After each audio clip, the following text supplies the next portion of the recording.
C'est une ancienne guinguette en bord de Sambre, devenue Airbnb, aire de bienvenue à la biodiversité.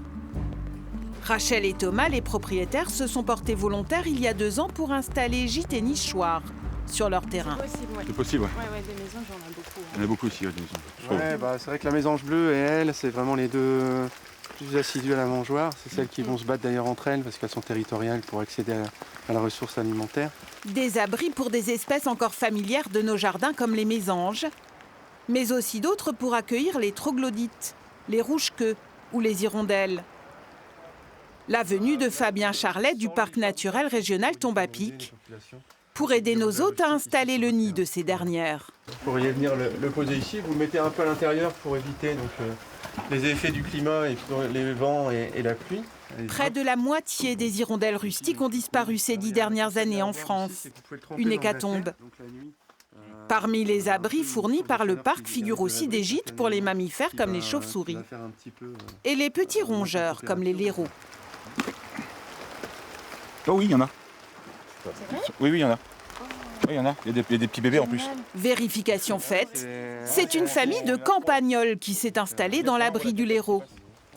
Mais ce n'est pas bien grave. Ah bah, c'est le petit museau qui dépassait là. On se dit, lui, à quoi il sert? Il va manger des noisettes, il va manger des graines, et puis il va aussi en disperser en essayant d'en consommer. Et puis il va répartir un petit peu les essences un petit peu partout. Chaque espèce est utile. Les insectes aussi ont droit à leur abri. Ils sont particulièrement exposés à l'effondrement du vivant. Quand on reprend des éléments historiques, de bibliographiques sur certains papillons qu'on retrouvait couramment sur la forêt de Mormal, qui d'ailleurs qui juste ici le jardin dans lequel on est présent aujourd'hui, il y a des espèces qui étaient en grand nombre, qui étaient présentes en forêt, qu'on ne retrouve plus aujourd'hui. Et celles qui sont encore là, avant on avait des effectifs de plusieurs centaines d'individus. Aujourd'hui, des fois, c'est quelques individus et ils ne sont pas vus non plus tous les ans. Il y a de moins en moins d'espèces. Moi, je suis apicultrice, donc je le vois aussi dans ce cadre-là, avec les abeilles. Je pense qu'il y a un vrai danger pour beaucoup d'espèces. Donc on a eu envie de faire notre part et d'en protéger comme on peut. Les pesticides de l'agriculture sont la première cause de disparition des insectes et des oiseaux. L'Avesnois, terre de bocage, avec ses haies et ses prairies, est un peu moins touchée que les plaines de grandes cultures. Elle n'est pas épargnée pour autant.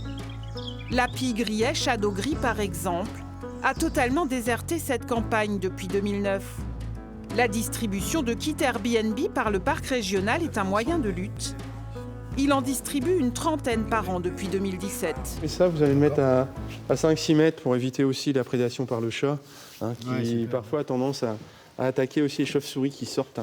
Dans le kit, 7 abris et une mangeoire, le tout fabriqué en bois local. Une participation de 20 € est demandée aux habitants qui s'engagent dans la démarche. Ce sont les petits ruisseaux qui font les grandes rivières, donc si tout le monde a un peu cette démarche de préservation, on va pouvoir préserver les espèces qui sont aux alentours de chez nous et espérer qu'on puisse de nouveau redévelopper une faune qui était en voie de disparition. Propriétaire de gîtes ruraux, Olivier est désormais aussi hôte Airbnb pour les oiseaux, les insectes et les petits mammifères. Sur l'ensemble du parc régional de l'Avesnois, il existe aujourd'hui quelques 200 adresses accueillantes pour nicher et s'abriter.